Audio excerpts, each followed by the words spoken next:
Muy buenas tardes, amigos y amigas que nos sintonizan este día en la emisión número 25 del programa Mauricio Funes Sin Censura. Recuerde que luego de unos minutos, cuando siente posición sobre temas de coyuntura nacional, usted puede también expresar su opinión o formular sus preguntas llamando al teléfono de Radio La Chévere al 2260-2112. O puede escribir también desde ya sus comentarios, sus opiniones, sus preguntas al WhatsApp de Mauricio Funes Sin Censura, el 6008-8057. O utilizar mis cuentas en Twitter, @FunesCartagena, en Facebook, Mauricio Funes Sin Censura, o mi canal en YouTube, Mauricio Funes Sin Censura. Finalmente, y después de una serie de contratiempos causados por una medida cautelar ordenada por la Sala de lo Constitucional de la Corte Suprema de Justicia que impidió que 24 legisladores por San Salvador tomaran posesión de sus cargos el pasado 1 de mayo, la Asamblea Legislativa está por instalarse formalmente y tal como lo ordena la Constitución de la República. Y digo, está por instalarse porque hace unos minutos la Comisión de Acreditación pidió un receso en espera que se hagan presentes los diputados del partido Arena. Desde tempranas horas de la tarde se hicieron presentes los diputados y diputadas electas por el FMLN, por el Partido de Concertación Nacional, por Gana y por la Democracia Cristiana. Aún no se han hecho presentes por alguna razón los diputados de Arena. La pataleta que han hecho porque no han podido negociar con el FMLN y con otras fracciones parlamentarias la integración de la Junta Directiva y particularmente de la Presidencia y la Asamblea Legislativa, les ha llevado a estar ausentes hasta este momento. Una vez instalada, se supera la crisis institucional que había sido provocada por el no funcionamiento de uno de los 3 órganos del Estado. Según nuestra Constitución, amigos y amigas, la Asamblea Legislativa es un órgano del Estado integrado por 84 diputados y diputadas, y no por 60, como pretendían algunos honorables magistrados de la Corte Suprema de Justicia.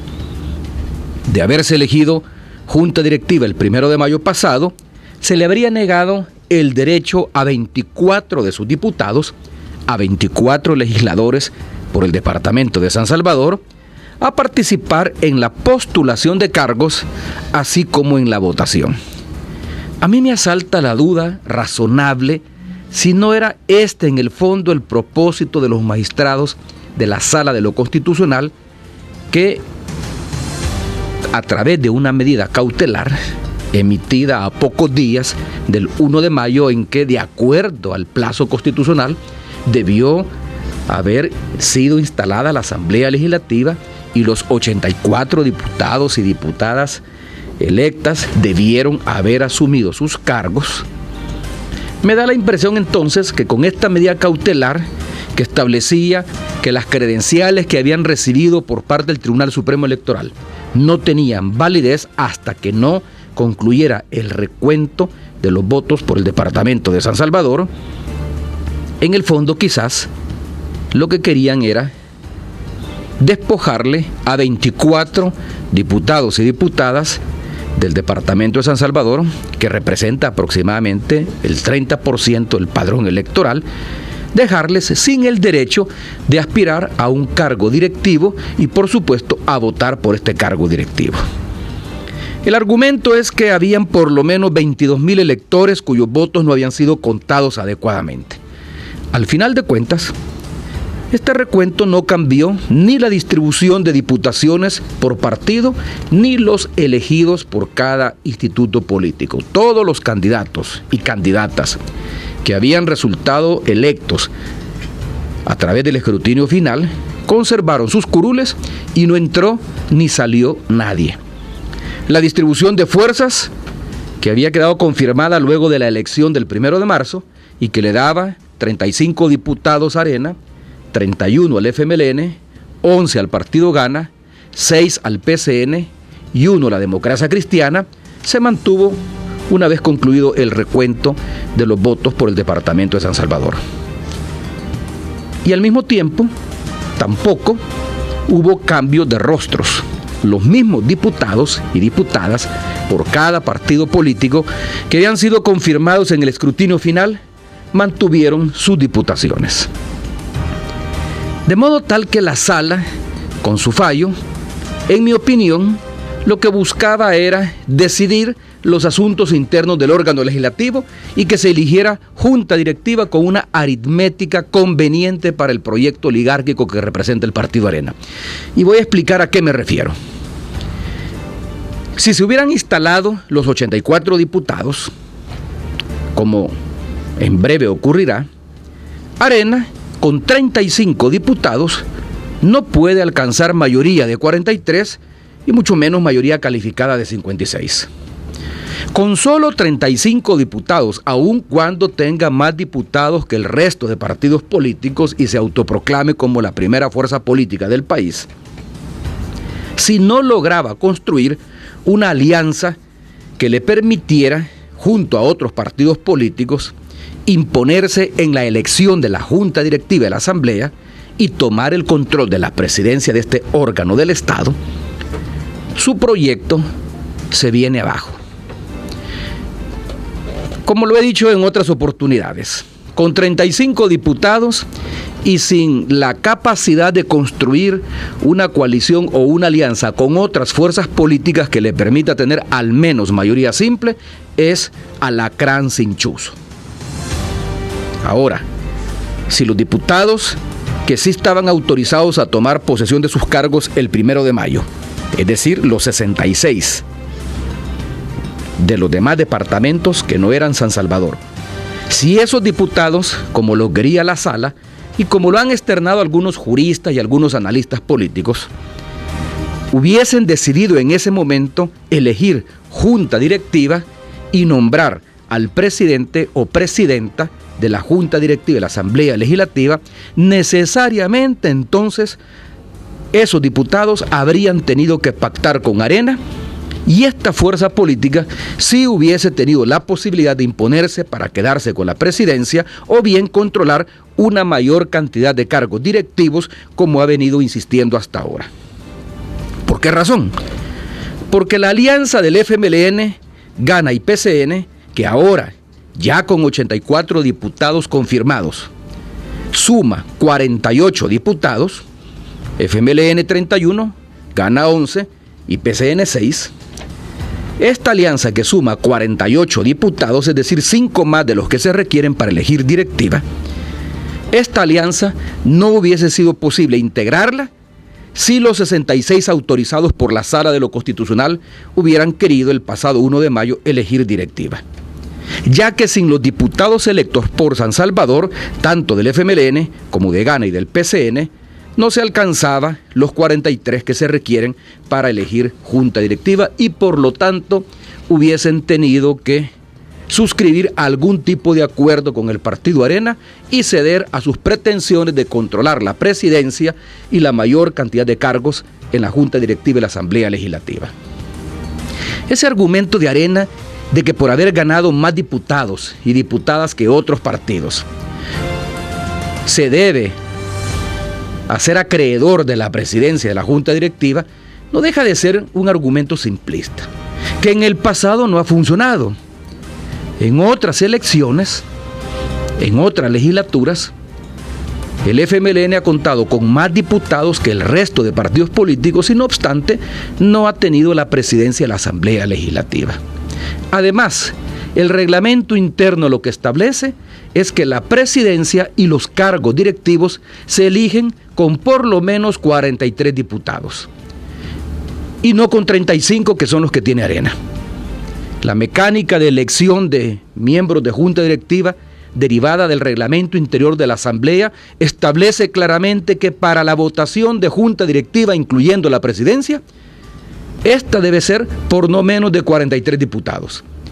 Y por lo tanto, óigase bien, solo puede ganar la presidencia de la Asamblea Legislativa aquella fuerza política que logre esta cantidad de diputados por sí sola o bien en alianza o en un pacto o compromiso político con otras fracciones parlamentarias. Esto es justamente lo que está por ocurrir en la Asamblea Legislativa. Sabemos que desde ayer está sellado un acuerdo entre el FMLN y Gana, incluyendo el Partido Concertación Nacional, que con los tres sumarían 48 votos, para dar la presidencia de la Asamblea Legislativa al FMLN por 18 meses y luego después a Gana por otro periodo igual. Como lo he sostenido en otras ocasiones, Arena no cuenta con suficientes votos para impulsar su proyecto oligárquico y no le queda más opción en esta legislatura si asumimos que es una fuerza respetuosa de la institucionalidad. No le queda otra opción más que acatar la decisión de una mayoría o coalición integrada por el FMLN, Gana y PCN, que yo he dado en llamar coalición antioligárquica. No deja de ser ridículo que el Partido Arena amenace, como lo ha hecho a través de su presidente Jorge Velado o del diputado electo Ernesto Mason, de que no darán sus votos para futuros préstamos que sean de interés del gobierno o bien para votaciones calificadas que se requieren para la elección de funcionarios de elección de segundo grado, como el caso de el fiscal general de la República, el procurador para la defensa de los derechos humanos, el procurador o procuradora general de la República, o bien los magistrados que integran las diferentes salas de la Corte Suprema de Justicia, que ahí se requieren 56 voluntades. Han dicho entonces que no van a dar los votos para futuros préstamos o para elecciones de segundo grado si no se les toma en cuenta en la integración de la Junta Directiva, sobre todo de la presidencia, o bien si no se le da a Arena más cargos directivos que al resto de fracciones parlamentarias. A mí me parece realmente hipócrita, porque Arena nunca ha estado dispuesta a dar sus votos para más préstamos que aseguren el financiamiento, el desarrollo económico del país o de los programas sociales, como lo demostró en la pasada legislatura. Los últimos préstamos que fueron aprobados para la contrapartida de Fomilenio 2, de tal manera que la Corporación del Milenio pueda desembolsar los recursos que se requieren para el desarrollo de la zona costera marina del país. O bien préstamos para programas de prevención de la violencia, dirigidos especialmente a la creación de espacios y oportunidades para los jóvenes que se encuentran en situación de riesgo. O bien préstamos para fortalecer el aparato de seguridad pública, o bien préstamos para garantizar la modernización de nuestra economía, particularmente mejorar la competitividad de las empresas, sobre todo de la pequeña y mediana empresa. En esos préstamos el Partido Arena no dio sus votos. Entonces, ¿qué nos hace pensar que ahora sí los daría si a cambio de eso el FMLN le da la presidencia de la Asamblea o un mayor número de cargos directivos? Amigos y amigas, estamos a la espera de lo que pueda ocurrir los próximos minutos una vez concluya el receso decretado para permitir que los diputados y diputadas electos y electas de Arena se integren a la sesión plenaria y pueda procederse a instalarse esta con los 84 diputados y diputadas y elegir cargos directivos. Pero una vez instalada la Asamblea, a los salvadoreños y salvadoreñas no nos queda más que exigirles a todos los diputados y diputadas que asuman su rol de legislar y que cumplan con la agenda pendiente que quedó de la legislatura anterior. ¿A qué me refiero? Por ejemplo, continúa pendiente la ratificación de la reforma constitucional que garantizaría el derecho al agua y a una alimentación adecuada a todos los salvadoreños y salvadoreñas. También está pendiente legislar a fin de evitar los excesos en sus atribuciones que ha venido cometiendo la Sala de lo Constitucional de la Corte Suprema de Justicia. Legislación que según algunos, particularmente quienes integran ese grupúsculo de aliados por la democracia, pone en riesgo la institucionalidad del país porque ata de manos a la Sala de lo Constitucional. Pero fíjense bien, son ya demasiados los excesos cometidos por la Corte Suprema de Justicia a través de los 4 magistrados, porque dejo aquí afuera el presidente Pineda, los 4 magistrados llamados los 4 fantásticos de la Sala de lo Constitucional. Y pongo un botón como muestra.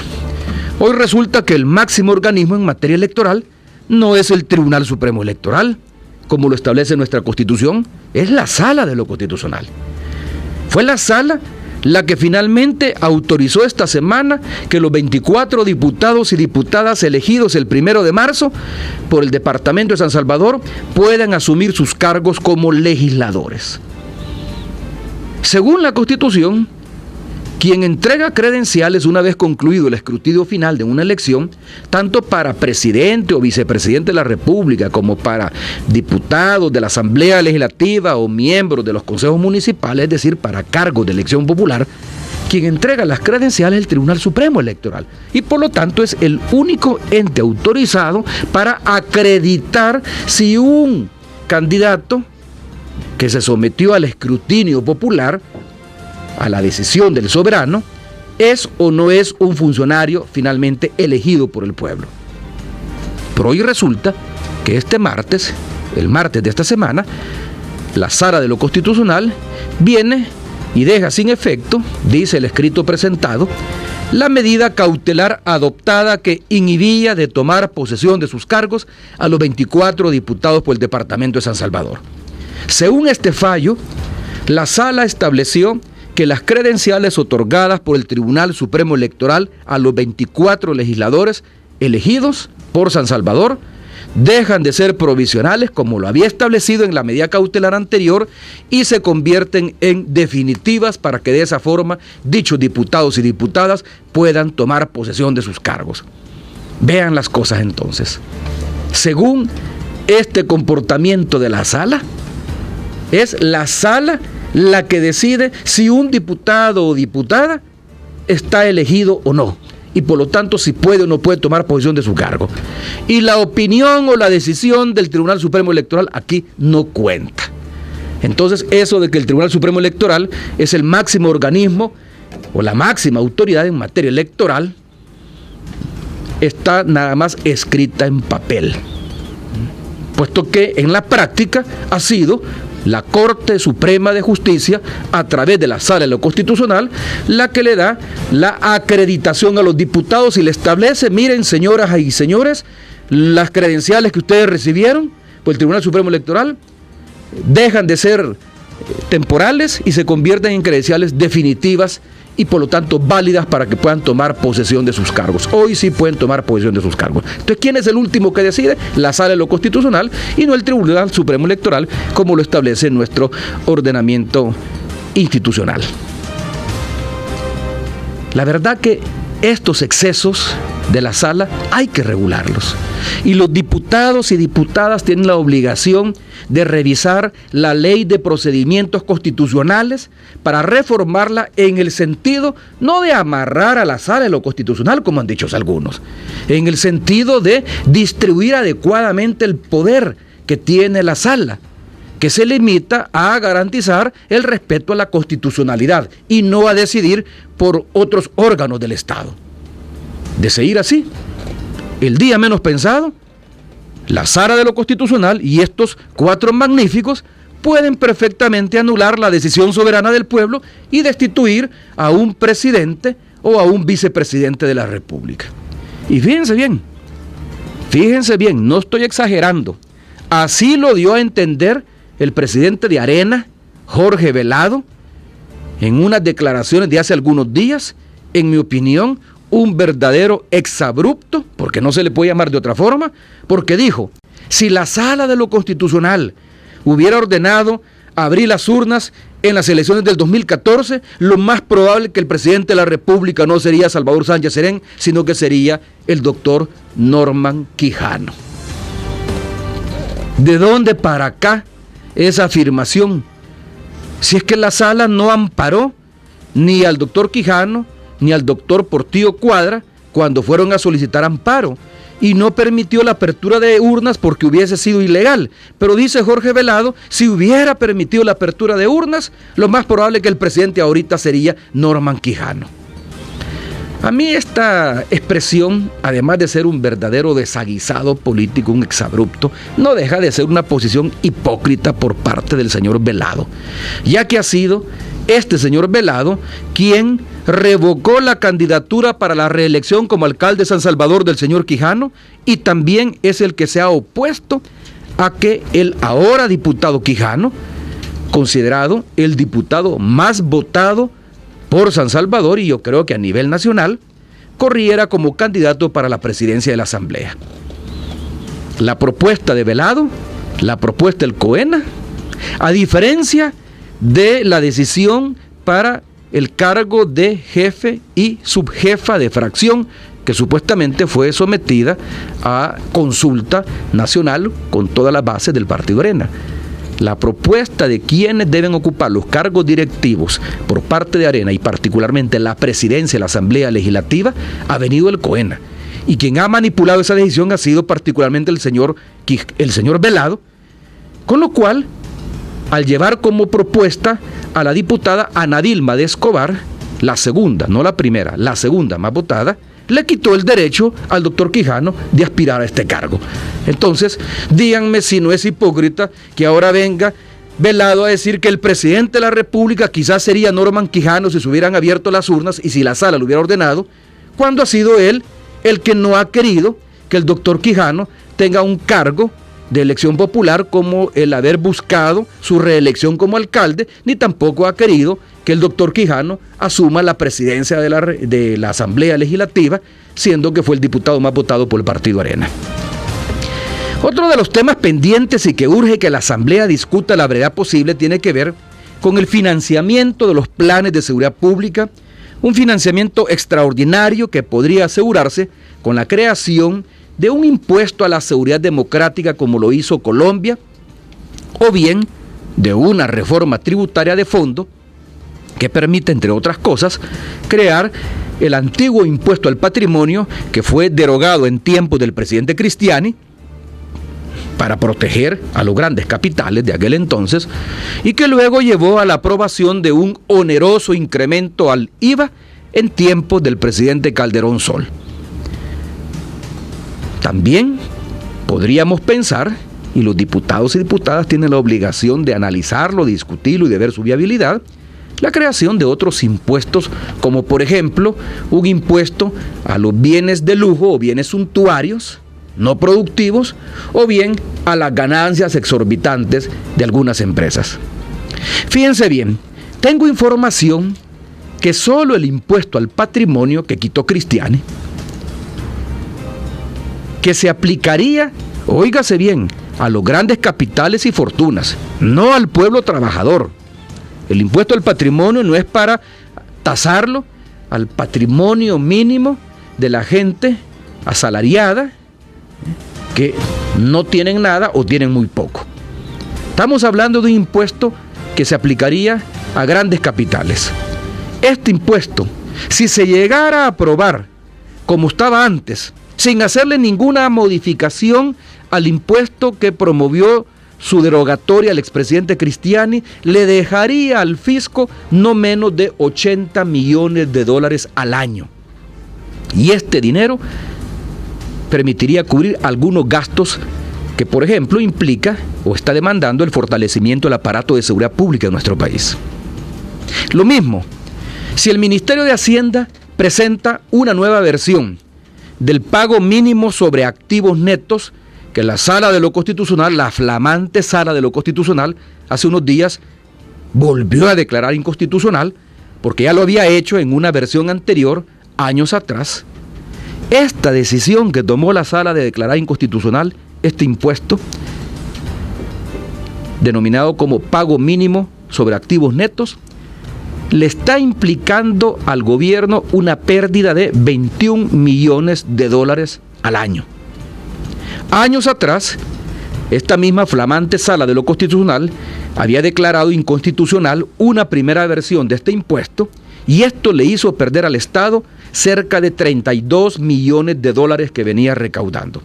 Por eso es que el ministro Cáceres tiene razón y no se equivoca cuando asegura que todos los fallos de la Sala de lo Constitucional desde el 2009 para acá, en materia tributaria, responden a los intereses de los grandes capitales y de las corporaciones multinacionales, que se ven favorecidas con sentencias como las que han dado, en la medida que les sigue permitiendo trasladar a nuestro país costos que tienen afuera, pero que aquí al trasladarlos pueden declarar pérdidas y de esta manera eluden el pago del impuesto que estarían obligados a cancelar. Así es como se ha venido trabajando. Hay muchas empresas multinacionales que son filiales de multinacionales o que también tienen operaciones en el exterior que, en virtud de que no existe este impuesto, no había existido este impuesto hasta ahora, que fue declarado inconstitucional por la Sala, trasladaban sus costos tenidos en el exterior acá, declaraban pérdidas, al declarar pérdidas pagaban menos impuestos o no pagaban nada. En esa línea de acción, el ministro Cáceres ha dicho que va a investigar a las empresas que han venido declarando pérdidas en los últimos años con el propósito de pagar menos impuestos que los debidos. Este debate sobre un nuevo paquete impositivo que no afectaría el bolsillo de los consumidores y menos a la economía ya bastante deteriorada de las mayorías populares es el que debe tener la Asamblea Legislativa presente en los próximos días. La Asamblea Legislativa, una vez instalada hoy, debe darle al gobierno y a la Fiscalía General de la República las herramientas necesarias no solo para cobrar en forma más eficiente los impuestos, sino para cobrarle más a los que más tienen. La filosofía debería ser que pague más el que gana más. Y por lo tanto, a los que más tienen no hay que dejarles de cobrar como ocurre en este momento por una insuficiencia en la misma legislación tributaria del país. Vamos a un corte comercial y volvemos con sus llamadas al estudio. Recuerden 2260-2112, teléfono de cabina, 6008-8057 es el número de mi WhatsApp, @Funes Cartagena, mi cuenta en Twitter, Mauricio Funes Sin Censura, mi cuenta en Facebook. Ya volvemos.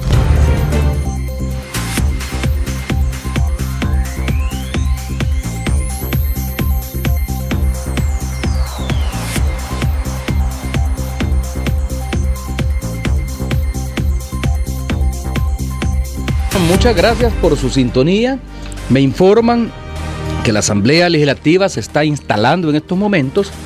Ya hay un protocolo de entendimiento firmado por los partidos políticos. No estoy seguro si incluye la firma del Partido Arena, pero están por pasar a votar los nuevos cargos directivos, que incluye, por supuesto, la presidencia, las vicepresidencias y las secretarías de la Junta Directiva. Antes del programa me escribían del 7110-2931 y me decía: vamos, don Mauricio, espero con ansia su programa de hoy. Ya estamos al aire, caballero o señorita, depende de quién me haya escrito. Del 7916-5312 me dicen: primero felicitarlo por tan bonito programa y después pedirle nos ayude a que el señor presidente gire sus oficios para que las empresas de seguridad no nos roben y nos paguen a la fecha, porque ya estamos cansados de tanto atraso. Estamos organizándonos para hacer un paro nacional por el salario y los horarios de trabajo, por nuestra dignidad. Muchas gracias. Bueno, ustedes pueden recurrir a las instituciones del Estado que tienen que velar porque se respeten los horarios de trabajo y porque se pague un salario digno. Me refiero al Ministerio de Trabajo. El Ministerio de Trabajo cuenta con inspectores que perfectamente pueden enviar a las empresas, no solo de seguridad, a cualquier empresa que esté violando los contratos colectivos y sobre todo que esté violando el acuerdo entre trabajador y empleador con respecto a los salarios y a los horarios diarios de trabajo. Tenemos una llamada en línea, adelante, le escuchamos. Gracias, muy buenas noches, don Mauricio Funes, Cartagena. Buenas noches. En verdad que estas cuestiones hay que evaluarlas en base a las mismas expresiones que usa Arena para activar sus cuestiones que solo son de hostigamiento para el pueblo salvadoreño. En la campaña en que participó el señor Quijano, utilizaron esa frase, movimientos sospechosos. Y la filosofía popular bien nos enseña que el que las usa las imagina. Arena se cubre a saber con qué máscara o 1000 máscaras, diciendo que no van a tapar a ninguno que esté dentro del marco de la corrupción. Pero ¿por qué han tapado a tanto moroso en los impuestos que están quitando oportunidad de realizar obras en favor de este pueblo que tanto las necesita? Nosotros dijimos que esa medida de la Sala de lo Constitucional, cuando tiró a última hora ya sobre la marcha el voto cruzado, ¿cuál fue nuestro comentario? Esto trae confusión y un poco de perversidad. Veamos los movimientos sospechosos de Arena. ¿Por qué lo tienen que estar asociando a usted y nunca dicen nada de Flores, que lo creen quizás un héroe, un sabio o un santo? Pero lo asocian a usted con los ingresos de uno de sus asesores, Joao Saldaña. ¿Qué tiene que ver eso con la realidad de lo que Arena no ha logrado esclarecer? Y solo con creer que tienen 35 diputados, con eso ya borraron todos.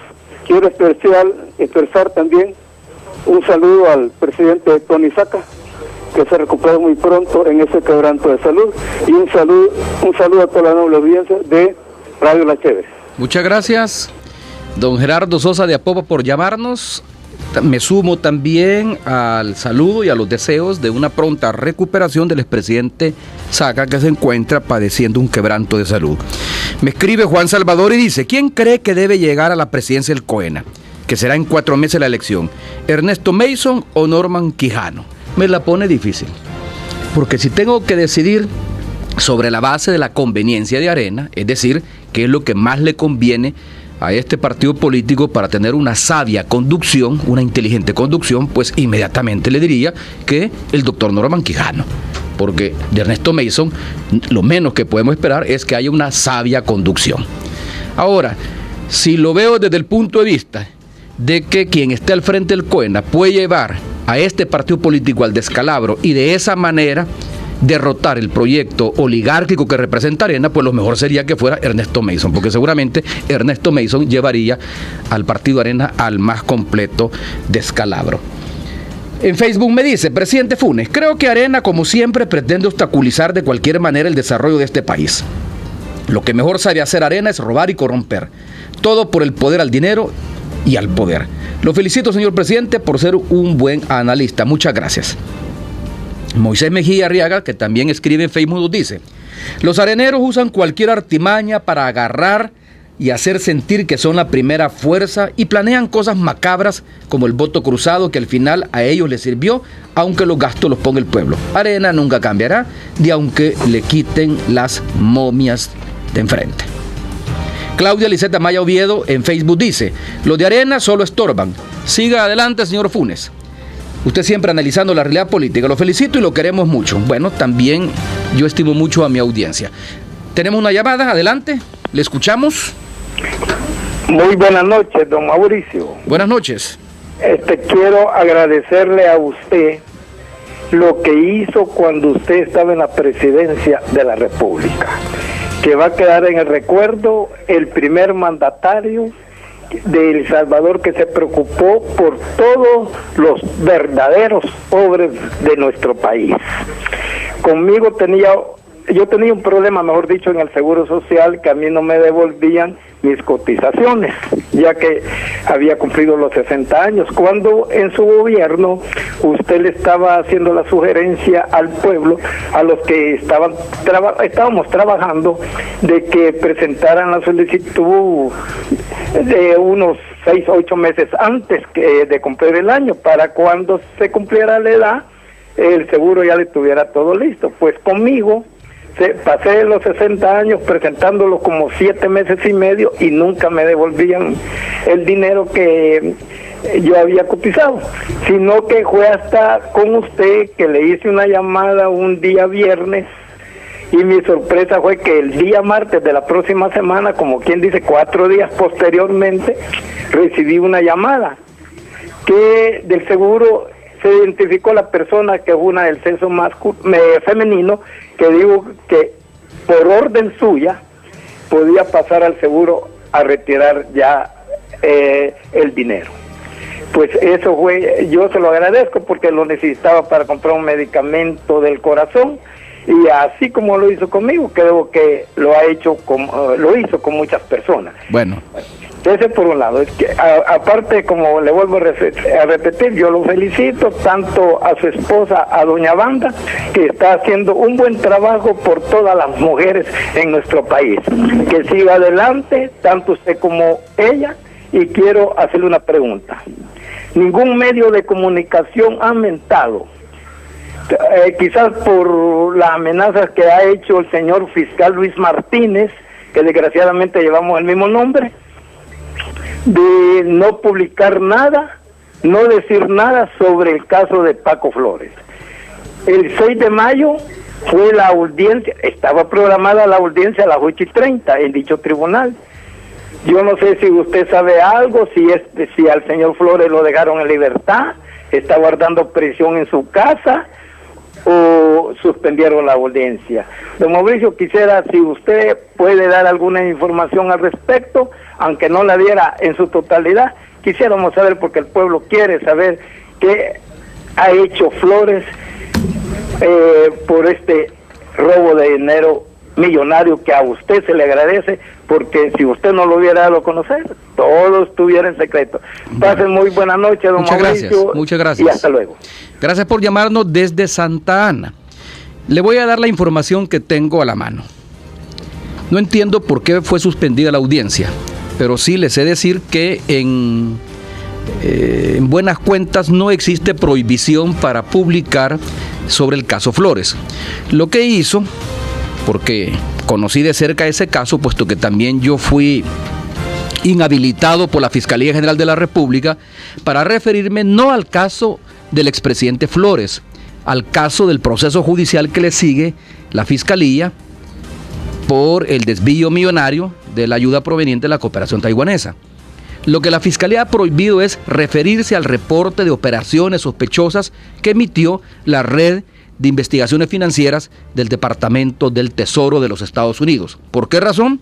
Porque según ha dicho el fiscal, el Departamento del Tesoro proscribió la información, o más bien prohibió la información, compartir la información que pudiera tener la red FinCEN sobre lavado de dinero, sobre movimientos sospechosos de dinero realizada por salvadoreños y salvadoreñas, y eso, por supuesto, que afecta el trabajo de la Unidad de Investigación Financiera de la Fiscalía General de la República.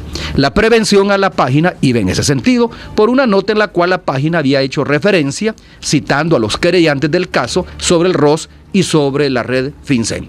Pero no existe ninguna prohibición para referirse al caso Flores ni para publicar sobre el caso Flores. No está libre, continúa guardando arresto domiciliar porque el juez no ha cambiado su decisión, no lo ha enviado de nuevo a las Bartolinas de la DAN, de la Policía Nacional Civil, sigue en su casa, en la colonia San Benito, y sigue esperando la audiencia en la cual el juez determinará si continúa o no continúa el proceso sobre la base de las investigaciones realizadas por la Fiscalía General de la República. Un dato importante es que en estos días los querellantes que están autorizados para acusar formalmente al expresidente Flores presentaron su solicitud para que se amplíen los delitos a ser investigados, de tal manera que el expresidente Flores no solo sea procesado por el delito de enriquecimiento ilícito, peculado y desobediencia a particulares, sino que también por el delito de lavado de dinero. Aquí hay alguien que me escribe desde afuera y me pregunta que qué pasó con la señal en YouTube, que no la está viendo. Hemos tenido dificultades con nuestro programa en la computadora, pero el programa está siendo transmitido a través de la radio y a través de las redes, pero por supuesto que la imagen solo la va a poder ver usted hasta después, cuando terminemos de grabar el programa y lo subamos a YouTube. Tenemos otra llamada, adelante. Hola. Díganos. Buenas noches. Buenas noches, díganos. Sí, yo nomás quería hablar un poco de Flores, pues que pero ya ahorita le hubieran pasado ya la horca, mano.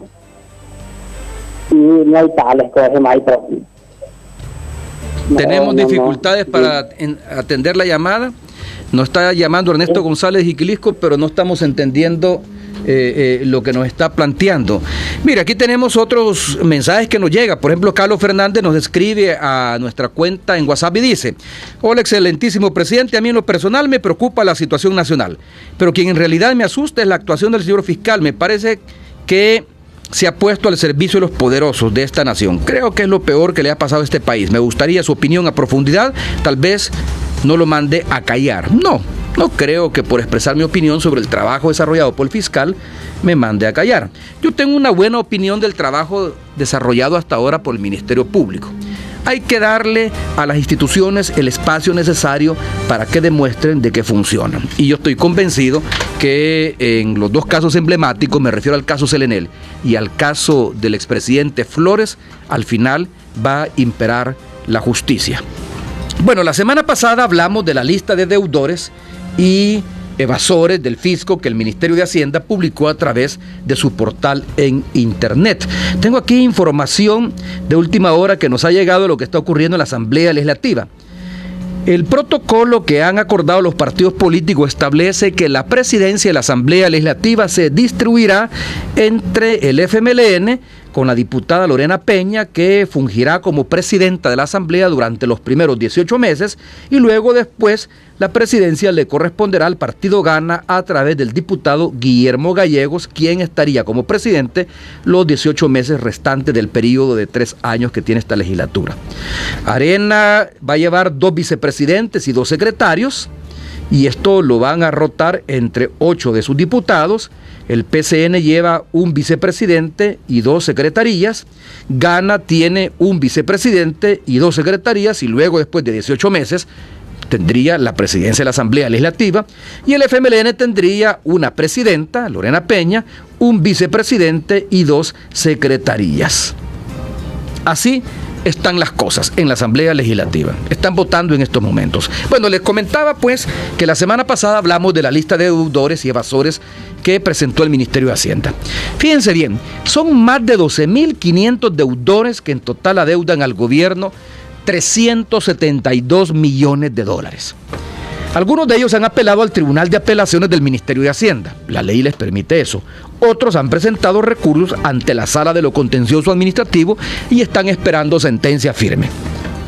El propósito, cuando se recurre al Tribunal de Apelaciones, o aún más cuando se recurre a la Sala de lo Contencioso, es, por supuesto, no pagar la suma adeudada o pagar menos. Ahora, lo curioso es que entre las empresas que más deben se encuentran reconocidas firmas del área de la telefonía, de la aviación comercial, distribuidoras de energía eléctrica, bancos, petroleras y algunas multinacionales. Por supuesto, también hay personalidades del mundo político y empresarial, casi todas vinculadas al Partido Arena. Esto que les estoy diciendo explica, amigos y amigas, la doble moral asumida por ANEP a través de su presidente, el señor Jorge Dabú, que dicho sea de paso, su hermano Juan José Dabú está siendo investigado por el caso Selenel por instrucciones precisas del juez de la causa. Esto explica entonces la doble moral de ANEP asumida por su presidente, el señor Dabú, y por otros reconocidos dirigentes empresariales. Medios de comunicación tradicionales, sobre todo medios grandes, como el caso del Diario de Hoy, ni siquiera hacen referencia a la publicación, sencillamente porque entre los más grandes deudores y evasores se encuentran sus más importantes y apreciados patrocinadores y anunciantes. El Diario de Hoy no aparece, y seguramente no aparece porque hasta este año es que va a tener que pagar impuesto en virtud de la reforma que se hizo a la ley de imprenta. Pero noten la doble moral y la frágil independencia informativa de la que tanto alarde hacen. Hay medios escritos que dedicaron titulares de más de una semana y varias páginas de las noticias nacionales a informar sobre una supuesta irregularidad en la compra de terrenos por parte de un exfuncionario del órgano legislativo. Me refiero al expresidente de la Asamblea, Sigfrido Reyes. Y fíjense, bajo la bandera de la transparencia, estos medios de comunicación, sobre todo escritos, llegaron al extremo de especular y atribuir una posible comisión de delitos al exfuncionario en cuestión. con el propósito de dañar su imagen pública y, por supuesto, desgastar al partido en el gobierno en el que milita. Organizaciones como FUSADES y FUNDE dieron sendas conferencias de prensa para pedir que la Fiscalía, que la Corte de Cuentas, que Providad investigaran este caso y establecieron si hubo o no hubo enriquecimiento patrimonial ilícito. Y hasta se burlaron del exfuncionario, diciendo que con lo que gana mensualmente en la Asamblea no podría haber comprado los terrenos que le vendió el ITFA, ignorando, a propósito por supuesto y en forma mezquina, que la compra no la hizo él a título personal, sino que como parte de una sociedad que integró con otras personas. Todas estas instituciones del Estado investigaron de oficio el caso y no encontraron delito que perseguir. Es decir, no hubo enriquecimiento ilícito en esa operación, no hubo peculado, no hubo tráfico de influencias, tampoco se cometió un acto arbitrario ni se afectaron dineros públicos. Ahí no hubo dinero público, dinero del gobierno, dinero del Estado de por medio. En buenas cuentas, no hubo corrupción en esta operación.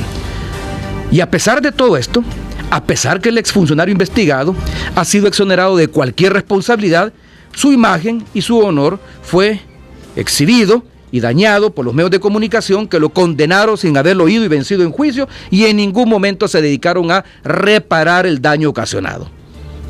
La cobertura informativa de ese caso, en mi opinión, fue voraz, pero también irresponsable. En el fondo se buscaba afectar al partido de gobierno y a uno de sus principales dirigentes de cara a las elecciones legislativas y municipales de este año. Este caso caía como anillo al dedo para los fines electorales de Arena. Algunos que me están escuchando y que a pesar de que dicen que no escuchan mi programa y ni prestan atención a lo que yo digo, inmediatamente reaccionan en las redes sociales. Algunos podrán decir, bueno, ¿y no se hizo lo mismo con el caso del expresidente Flores durante su gobierno, pues? ¿Acaso no se le dañó la imagen al expresidente Flores y al partido Arena? Y este partido terminó pagando las consecuencias de este daño en las elecciones del 2014. La pregunta se vale, pero la respuesta, en mi opinión, es sencilla y cae por su peso. Con el expresidente Flores se inició una investigación seria en la Asamblea Legislativa. Investigación que luego fue retomada por la Fiscalía General de la República, que es el único ente autorizado para investigar penalmente, no los periódicos. Los periódicos pueden hacer una investigación periodística, pero no una investigación de naturaleza penal.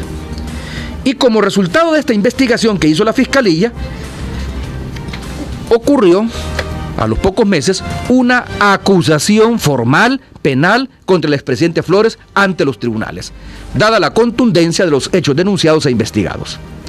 Y curiosamente, a pesar de la fuerza de los cargos que se le imputaron, a pesar que guarda arresto domiciliar mientras se celebra la vista pública, a pesar de las decenas de millones de dólares de la cooperación taiwanesa que fueron desviados para otros fines y para otros destinatarios, porque nunca llegaron a parar a los bolsillos de los afectados por los terremotos del 2001, a pesar de todo eso, los medios tradicionales no solo no le dieron relevancia al caso, sino que se dedicaron a levantar otras investigaciones con el fin de tirar una cortina de humo sobre este caso.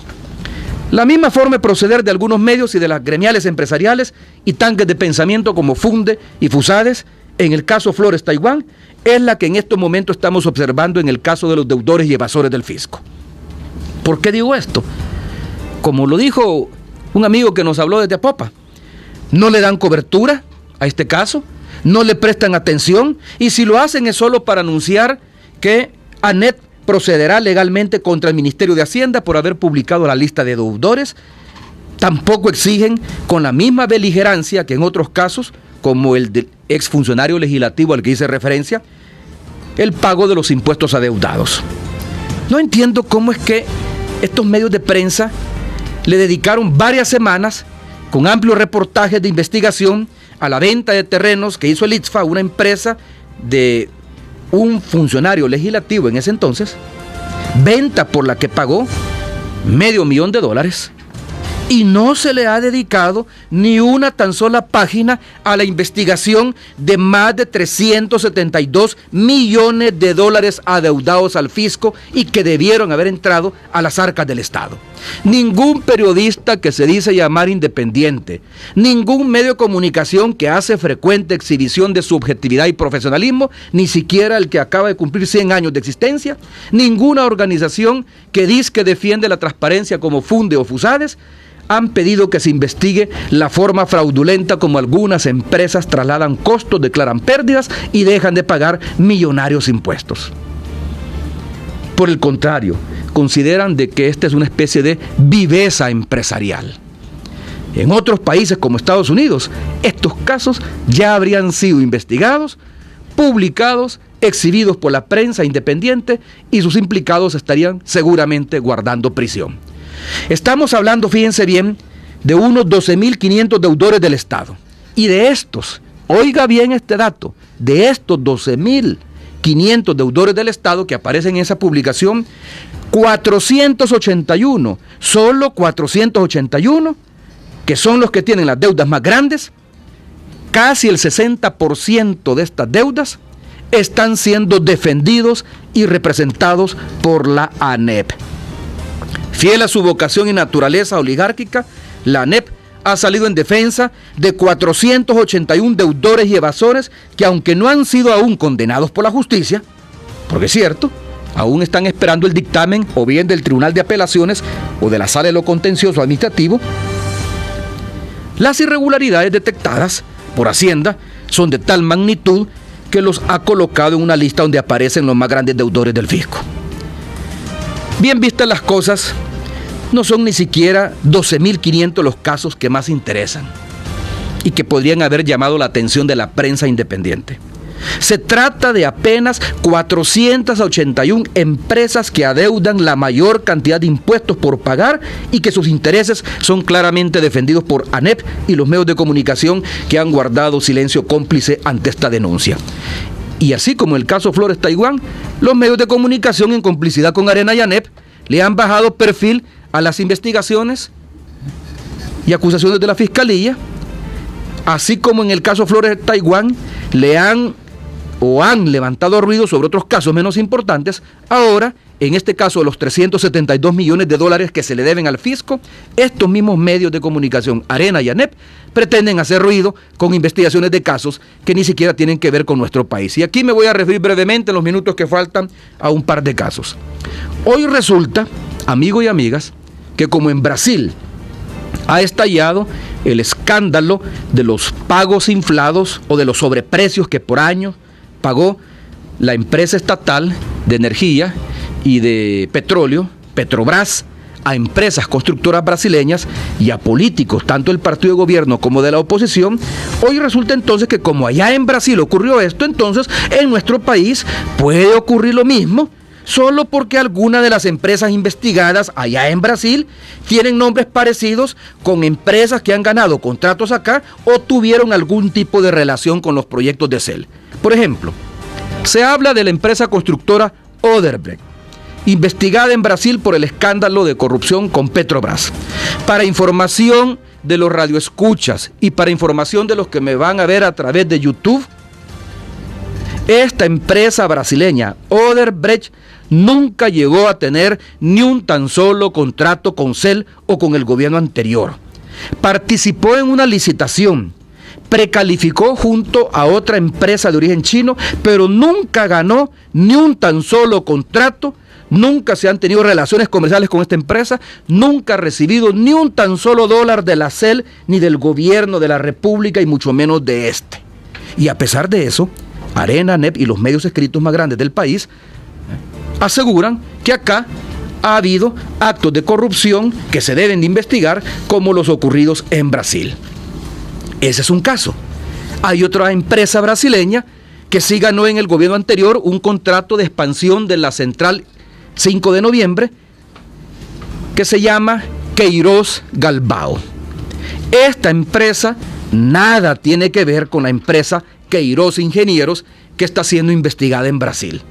Los mismos directores de Queiroz Galbao publicaron en El Mundo, en la prensa gráfica y en el diario de hoy, un comunicado donde decían que efectivamente están trabajando en la expansión de la central 5 de noviembre, pero aclararon que no tienen nada que ver con la empresa investigada en Brasil y que los ejecutivos procesados por la justicia brasileña tampoco tienen relación laboral con la empresa contratada acá en el país. Entonces yo me pregunto, ¿a qué viene entonces esta investigación si no existe ninguna relación con el escándalo de corrupción en Brasil?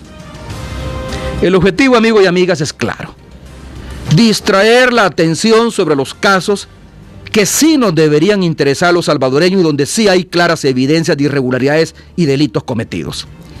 Fíjense bien, con solo una parte de los 372 millones de dólares adeudados al Ministerio de Hacienda que se pagara, así como ya lo hicieron pequeñas y medianas empresas que ya pagaron más de aproximadamente 1 millón y pico de dólares de lo que se le estaba cobrando. Pues con solo que se pagara una parte de estos 372 millones, con solo que las empresas, estos 481 defendidos por la ANEP, pagaran sus impuestos, el país tendría recursos suficientes para financiar programas de desarrollo económico, programas sociales o programas de combate y prevención de la delincuencia. Para que tengan una idea de lo que estoy diciendo, si los socios de la ANEP, que acaparan más del 60% de la deuda con el fisco, pagaran sus impuestos como los pagamos todos los demás, los 450,000 contribuyentes que sí pagamos los impuestos, el gobierno tendría recursos, fíjense bien, para financiar por 2 años el programa de entrega gratuita de uniformes, zapatos y útiles escolares a 1.400.000 estudiantes de todo el país. O bien para abastecer a todos los hospitales públicos por 2 años de los medicamentos que hoy no tienen. Con esos impuestos, bueno, aquí debería salir el colegio médico, que tanto se rasga las vestiduras y critica al gobierno porque dice que tiene desabastecido los hospitales, que le pidan a sus socios de la ANEP que paguen impuestos y con ese dinero se comprarían los medicamentos que están haciendo falta en algunos hospitales. Si se pagaran esos impuestos, se podrían construir más de 300 clínicas comunales y de salud familiar. Se podrían edificar al menos 4 hospitales totalmente equipados, similares al nuevo Hospital Maternidad, hoy Hospital de la Mujer. Si se pagaran esos impuestos, el gobierno podría financiar la entrega del vaso de leche todos los días a 800,000 estudiantes pobres del país por 3 años. O bien, el gobierno podría pagar la alimentación escolar a 1.400.000 estudiantes por 4 años, por mencionar algunos programas sociales. En ese sentido, ANEP debería dejar de responder a los malos empresarios que evaden y no pagan sus impuestos. FUSADES y FUNDE deberían exigir con el mismo ímpetu que exigen un manejo transparente de las cuentas públicas el fin de la impunidad de los evasores del fisco. Y los grandes medios de comunicación, mis amigos periodistas, sobre todo que laboran en los medios escritos, deberían denunciar a estos grandes evasores, aunque sean sus anunciantes y patrocinadores. Y los más de 400,000 contribuyentes que pagamos nuestros impuestos a tiempo, sin artificios para evadir su pago, tenemos derecho no solo a conocer quiénes son los deudores y grandes evasores del fisco, tenemos derecho también a exigirle al gobierno, a la fiscalía, que cobre esas deudas para que aumenten los ingresos del Estado. Yo sí pago mis impuestos a tiempo y como es debido. Deberíamos de crear un movimiento ciudadano que se llame Yo sí pago mis impuestos. Ahí tengo la boleta de pago que me extendió el Ministerio de Hacienda el pasado 30 de abril porque pagué mis impuestos por los ingresos recibidos durante el año en curso. Yo sí tengo solvencia para exigir que quienes adeudan al fisco se pongan al día con sus obligaciones tributarias. Hay que denunciar no solo a los deudores y evasores, sino también a los encubridores, como son los dirigentes de la ANEP. Tenemos un par de minutos. Vamos a recibir las llamadas por teléfono o escuchar y leer sus opiniones que han estado llegando a mi cuenta en Twitter. Bueno, Vamos a ver. Adelante con la llamada. Díganos. Hola, buenas noches. Buenas noches. Díganos, caballero. Bueno, quiero dar mi opinión. Yo, al igual que usted, soy un contribuyente más que, gracias a Dios, ¿verdad?, no me toca de otra que pagar mis impuestos. Y no me duele cuando veo programas ejecutados como los que usted desarrolló en su presidencia. Pero es una lástima que los hipócritas, como esos señores de la NET, se desgarren las vestiduras y digan y critiquen al gobierno, y ellos sean los primeros en no pagar los impuestos. Es una barbaridad cómo le roban al pueblo. Y la pregunta concreta, señor Funes, es si el gobierno no tiene la potestad de poder, aparte de sancionar, como usted dice, encarcelar a esta gente. Esa es mi pregunta, señor Funes. Muchas gracias. Con mucho gusto. Y le agradezco su tiempo. Feliz noche. Mire, desde que yo llegué al gobierno en el 2009 le di instrucciones precisas al ministro de Hacienda, que es el mismo de ahora, al licenciado Carlos Cáceres, para que hiciera una revisión y una investigación a fondo de todos los deudores del fisco. Y nos encontramos con casos que realmente llaman mucho la atención. Ahí nos encontramos con empresas que trasladaban costos de operaciones en el exterior, declaraban pérdidas y al final, no pagaban impuestos o pagaban muy poco impuesto. Y entonces uno se preguntaba, ¿y cómo es que estas empresas podían seguir funcionando si todos los años declaran pérdidas? Y entre ellas había una reconocida empresa que se dedica a la aviación comercial en el país y en toda la región. Inmediatamente yo le di instrucciones para que procediera al cobro de esos impuestos y lo hizo. Lo que pasa es que, de acuerdo a la ley, los deudores tienen la posibilidad de recurrir al Tribunal de Apelaciones y esperar que el tribunal resuelva a su favor o en contra, y aún si en el Tribunal de Apelaciones se resuelve en contra de ellos para que paguen, todavía pueden recurrir a la Sala de lo Contencioso Administrativo, y ahí es donde ya los casos se estancan. Hay casos que llevan años y años, incluso algunos que prescribieron. Hay multinacionales que deben impuestos desde el año 2000, pero esos impuestos sencillamente prescribieron, ya no se les puede cobrar. Lo que publicó el ministro de Hacienda aún estamos a punto de cobrar, o más bien a tiempo de cobrar. Pero yo creo que se debe de presentar una reforma a la ley para que le dé más dientes, no solo al ministerio, también a la Fiscalía General de la República, de tal manera de proceder al cobro de los impuestos de los que sí son finalmente declarados como deudores o evasores del fisco. En otros países, como Estados Unidos, que para la ANEP, para FUNDI y para FUSADES es un referente de libertad empresarial, existe cárcel por evasión de impuestos. Existe cárcel por mentirle al Estado sobre los impuestos o sobre los ingresos percibidos y por lo tanto los impuestos que se deberían de pagar. Acá no.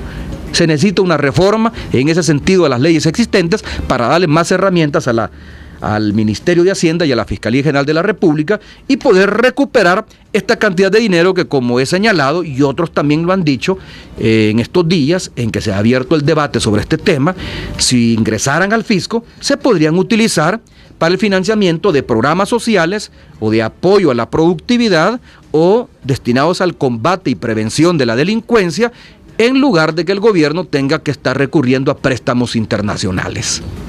De tal manera que esa es mi opinión sobre lo que han dicho. Vamos a tener que cerrar el programa de hoy, nos hemos llevado más tiempo del autorizado. Aquí había un correo que me llegó, más bien un WhatsApp que me llegó preguntándome si yo voy a estar presente en el acto de beatificación de Monseñor Óscar Arnulfo Romero. Y quiero decirle que sí, he sido invitado por la Cancillería de la República y la Conferencia Episcopal, que son los que están organizando este acto, y por supuesto que ahí voy a estar, y tengo que estar. En mi gobierno no solo tuvimos, aunque a algunos no les gustara, como referente de nuestra acción gubernamental y sobre todo nuestras políticas sociales, la obra pastoral de Monseñor Óscar Arnulfo Romero, y fue en mi gobierno que, les guste o no les guste, le nombramos al antiguo Boulevard Diego de Holguín como Boulevard Monseñor Óscar Arnulfo Romero. Y también a nuestro antiguo Aeropuerto Internacional de Comalapa, les guste o no les guste, pasó a llamarse Aeropuerto Internacional Monseñor Óscar Arnulfo Romero y Galdames. El Salón de Honor de Casa Presidencial, antes conocido como José Matías Delgado, hoy se conoce como Salón de Honor Monseñor Óscar Arnulfo Romero, y además de eso tenemos un mural que se exhibe en el Aeropuerto Internacional Comalapa, que lo pintó un reconocido pintor salvadoreño, y en un acto público pedí perdón en nombre del Estado salvadoreño a los familiares de Monseñor, a la Iglesia Católica y a la Iglesia Universal por el magnicidio cometido en contra de nuestro obispo mártir, el beato, a partir del próximo 23 de mayo, el beato Monseñor Óscar Arnulfo Romero.